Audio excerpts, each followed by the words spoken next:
की जो latest video में आप देखोगे कि फिज़ा खान, मैं डॉक्टर फिज़ा खान की बात कर रहा हूँ। बाय गॉड, इतना तो कोई अर्नब गोस्वामी के बारे में या मोदी जी के बारे में बात नहीं किया होगा जिस तरह से आज डॉक्टर फिज़ा खान ने बोला है। और क्या बोला है आपको भी बड़ा ही इंटरेस्टिंग लगेगा, और मुझे नहीं लगता कि कोई दुश्मन भी इतना बोलता होगा मोदी जी के बारे में या फिर अर्नब गोस्वामी के बारे में। तो आइए इस वीडियो को देखते हैं, फिर हम इसके ऊपर बात करेंगे। और फ्रेंड्स, अगर मज़ा आए ना तो एटलीस्ट कम से कम इस फिज़ा खान के नाम पे हमारे चैनल को सब्सक्राइब कर देना। अगर आप नहीं किया अभी तक तो नीचे रेड बटन जो सब्सक्राइब है लिखा हुआ उस पर दबा करके बगल में जो घंटे की पिक्चर आएगा उसको दबाने के बाद इस चैनल को सब्सक्राइब करें। तो आइए सबसे पहले वीडियो को देखते हैं।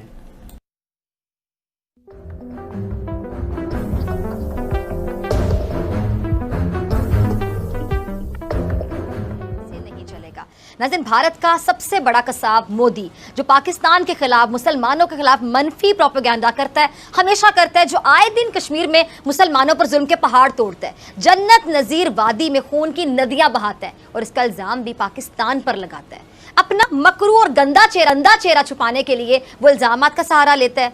खुद को नेक और दूसरों को शैतान साबित करने वाला नरेंद्र मोदी अपने जराइम छुपाने के लिए हर मुमकिन कोशिश कर रहा है, लेकिन मोदी के गुनाहों की लिस्ट इतनी बड़ी है कि छुपाए भी ना छुपे। मोदी दूसरों के गिरेबानों में हाथ डालता है लेकिन अपने अंदर झांकने की हिम्मत नहीं करता। इसे क्या कहते हैं? इसे कहते हैं कि दूसरों को नसीहत और खुद मियां फसीहत। मोदी, तुम्हें तो चुल्लू भर पानी में डूबकर मर जाना चाहिए। भारत जो खुद को सेकुलर स्टेट कहता है, लेकिन इस बड़े से हिंदुस्तान का दिल और दिमाग दोनों बहुत छोटे हैं। मोदी खुद बहुत बड़ा हिटलर है, लेकिन उसने अपने जैसी बीमार ज़हनियत के लोग शायद इसलिए पाले हुए हैं ताकि वो अपने काले करतूतों का किसी तरह से दिफा कर सके। बीमार ज़हनियत वाले माशरे पर बोझ बन जाए तो आप सोचिए, जब बीमार ज़हनियत माशरे पर बोझ बन जाए तो ज़हनियत का सफाया बहुत नागुज़ीर हो जाता है, या यूं कह लें कि जो ज़ख्म माशरे के लिए नासूर बन जाए तो उन नासूर जैसे से जिस्म को निजात दिलाना वक्त की ज़रूरत होती है और वो ज़रूरत पड़ती है।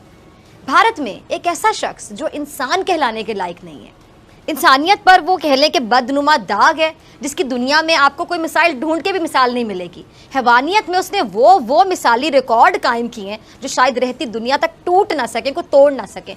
सच को झूठ के पर्दे में छुपाने में उसका कोई सानी नहीं है। तासुब उसमें इतना कूट कर भरा हुआ है। पाकिस्तान के खिलाफ, मुसलमानों के खिलाफ नफरत, तशद्दुद को हवा देने का कोई भी मौका वो शख्स हाथ से जाने नहीं देता। इतने लक्षण बताने से आप जान तो गए होंगे कि मैं किसकी बात कर रही हूँ। मैं बात कर रही हूँ अर्नब गोस्वामी की। अर्नब गोस्वामी की, खुद साख्ता सहाफ़ी, लेकिन हकीकत में 2 नंबरी, बल्कि मैं कहूँगी 10 नंबरी। खबर ये कि उसी अर्नब गोस्वामी को मुंबई पुलिस ने गिरफ्तार कर लिया। और सच है कि जो दूसरों के लिए गड़ा खोदता है खुद उसमें एक दिन गिरता है।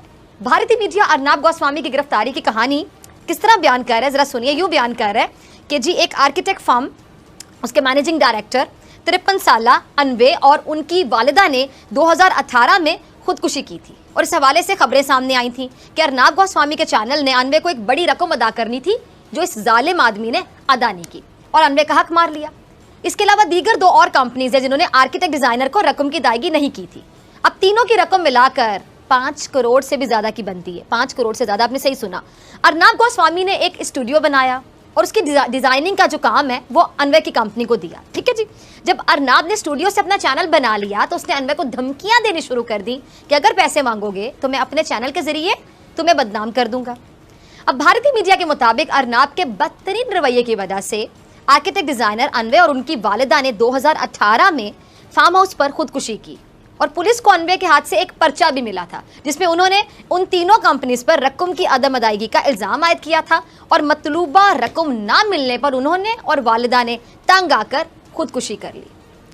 अब जैसे कि नाज़रीन, मैंने शुरू में कहा कि मोदी खुद को दूध का धुला साबित करने की कोशिश करता है और अंदर ही अंदर अपने ही लोगों का खून बहाता है। हिंदुत्व के दावे तो बड़े हैं, लेकिन ये कैसी कट्टर इंतहा पसंद सोच है जिसको शिद्दत पसंदी के आगे कुछ नज़र ही नहीं आता।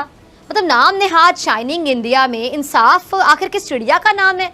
ये जरा जानने के लिए ना आप ये अनवे की अहलिया का क्लिप देखिए, सुनिए वो क्या कहती हैं, बहुत सी चीजें आपको समझ आ जाएंगी। देखिए जरा। देखा नाज़रीन आपने, भारत कहता है कि वो सबसे बड़ी जमहूरियत का दावेदार है।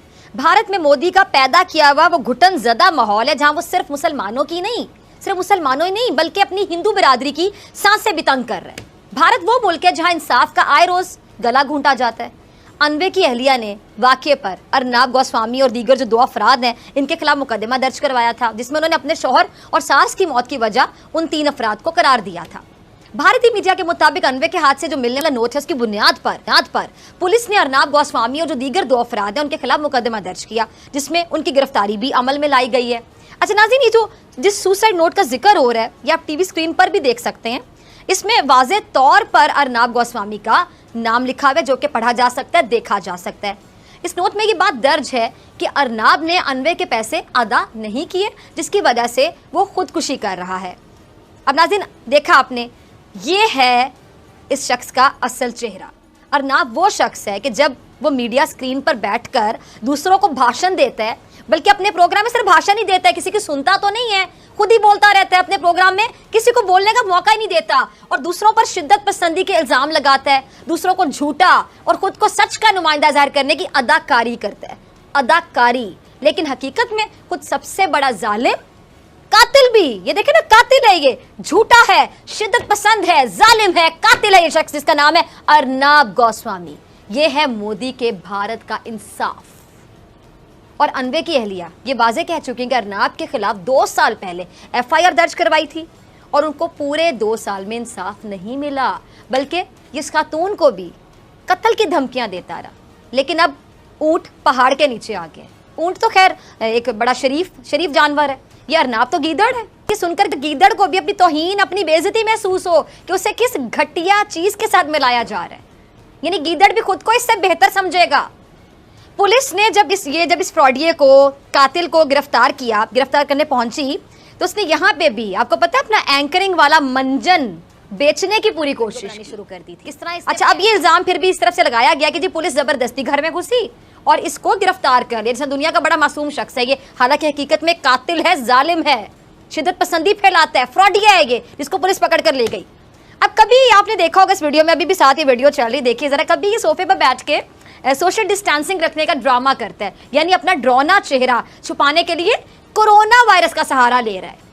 बेचारा कोरोना का बहाना करके कोशिश कर रहा है कि पुलिस शायद इसकी जान बख्श दे, लेकिन सारे तरीके इसके, सारे ड्रामे और सारी इसकी अदाकारी जो है वो बेकार गई। लगता ये कि शायद ये जो अर्नाब गोस्वामी है ना, पैदाइशी तौर पर एक बदतमीज तबीयत का इंसान है। जब इसने पुलिस के साथ भी बदसलूकी करना चाहिए तब पुलिस इसको जबरदस्ती धक्के देकर, जो इसकी थी ना, इसको इसकी औकात याद करवा के इसको धक्के देकर अपने साथ जा रही है। अब उल्टे काम करोगे, मोदी की कठपुतली बन के लोगों की जिंदगियों से खेलोगे, तो ऐसे में तुम क्या उम्मीद रखते हो कि क्या तुम्हें फूलों के हार पहनाए जाएंगे? करतूतें हैं तुम्हारी कि तुम्हें फूलों के हार कोई पहनाए? ये तुम्हारी औकात है जो सबके सामने आ गई है, एक्सपोज हो गए हो तुम्हें तो अभी 2 हाथ नहीं बढ़े और तुमने चीखें मारना शुरू कर दी। तुम्हारी तो छितरोल होनी चाहिए थी। मैं क्या, पूरा भारत इस छितरोली जो वीडियो है ना इसका इंतजार कर रहा होगा। पूरी दुनिया तुम्हें जो देखती है, तुम्हारे पागलपन को देखती है कि किस तरह तुम शिद्दत पसंदी को फैलाते हो टीवी चैनल पर बैठकर, किस तरह तुम मुसलमानों के खिलाफ जहर उगलते हो, किस तरह तुम पाकिस्तान के खिलाफ जहर उगलते हो, कश्मीर के हवाले से तुम क्या राय रखते हो। तुम्हारी छितरोल का इंतजार दुनिया के डिफरेंट कोने में बैठे हुए बहुत से लोग कर रहे हैं। याद रखना, तुम अब वो काटोगे जो अर्नाब गोस्वामी तुमने बोया है। तुमने तो नफरत के बीज बोए हैं। अब तुम अपनी ही अवाम, अपनी जनता की नफरत सहने के लिए तैयार हो जाओ। नफरत तो खैर तुमसे पहले करते हैं, अब तुम एक्सपोज हो गए। वो तो भला हो कि भारत की जो रियासत है महाराष्ट्र, वहां पे शिवसेना और कांग्रेस का इत्तेहाद है। अगर यहां भी सोचिए जरा कि बीजेपी काबिज होती तो ये मामला क्या कभी बाहर आता, एक्सपोज होता? ये बंदा हो ही नहीं सकता था। लेकिन ये जो महाराष्ट्र की इंतजामिया है, इसने मामले को उठाकर बकायदा जिंदा कर दी है, जिसके बाद मोदी हुकूमत बकायदा मरने वाली हो गई है। मोदी और उसका जो कठपुतली ये अर्नाब है, ये अपने चैनल पर जहर घोल रहे होते हैं। यहाँ सिर्फ रज कर झूठ बोला जाता है, झूठ बेचा जाता है। और यही वजह है कि भारत की जो सीनियर सहाफी हैं वो अपने लोगों को कह रही हैं कि अर्नाब का चैनल ना देखिए, क्योंकि उस चैनल पर बकायदा सोची समझी साजिश के तहत आपके जहन को बदलने की कोशिश की जाएगी। नफरत का सबक पढ़ाया जाएगा उस चैनल पर, मुसलमानों से नफरत का सबक पढ़ाया जाएगा, कश्मीरियों से नफरत कैसे करनी है ये पढ़ाया जाएगा, और तो और निचली जात के हिंदुओं से नफरत का सबक ये पढ़ाता है ये चैनल। ऐसा सबक जिसे पढ़ने वाला दूसरों की जान लेने के लिए तैयार हो जाएगा। ये बात कोई गलत बात नहीं कह रही है खातून, बिल्कुल ठीक कह रही है। इस जोकर का अर्नाब गोस्वामी का आप कोई प्रोग्राम उठाकर देख लें, हर एक प्रोग्राम में इसने नफरत, तासुब, इंतहा पसंदी, हिंदुत्वा का यही चूरन बेचने की कोशिश की है। नफरतों का बीज बोया, कत्लो गारत गरी पर उकसाया, और दूसरी तरफ ये मस्खरा खुद को और नरेंद्र मोदी को मासूम और मजलूम साबित करने